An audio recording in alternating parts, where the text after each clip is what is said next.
তো ইউকুলেলেটা আমাদের এইভাবে ধরতে হবে, ঠিক আছে। আর স্ট্রিং এক্সারসাইজ করার জন্য এই প্লেকট্রামটা ইউজ করব।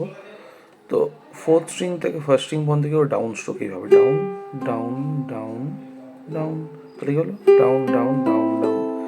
ডাউন গান করছি, জাস্ট এইটা হচ্ছে ডাউন, এইটা ডাউন, ঠিক আছে। তাহলে ডাউন, আর ফার্স্ট থেকে ফোর্থ স্ট্রিংয়ের আপ। আপ কেমন হবে? এইরকম আপ, এইটা হচ্ছে আপ, বোঝা গেছে? তাহলে ডাউন হচ্ছে এইরকম আর আপ হচ্ছে এইরকম, খুবই ইজি। তাহলে কি করলাম, প্রথমে ডাউন স্ট্রোক, তারপরে আপ স্ট্রোক। নেক্সট এক্সারসাইজ কি করবো, ডাবল ডাউন, দুবার করে,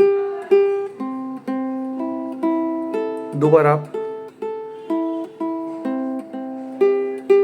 খুবই ইজি। এবার নেক্সট তারপরে এক্সারসাইজ নাম্বার 5 কি করবো, down up down up down up down up, আর নিচ থেকে up down up down up down up down.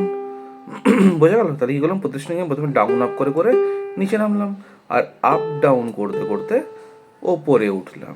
ওকে, এবারে নেক্সট এক্সারসাইজ কি করবো, ফোর্থ স্ট্রিংয়ে ডাউন, থার্ড স্ট্রিংয়ে আপ, সেকেন্ড স্ট্রিংয়ে ডাউন, ফার্স্ট স্ট্রিংয়ে আপ।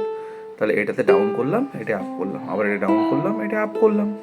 এর ফার্স্ট থেকে ফোর্থ স্ট্রিংয়ে যাবো, এখানে আপ, এখানে ডাউন, আবার এখানে আপ, এখানে ডাউন। এইভাবে এটাকে প্র্যাকটিস করতে হবে। এটা হচ্ছে স্ট্রিং এক্সারসাইজ।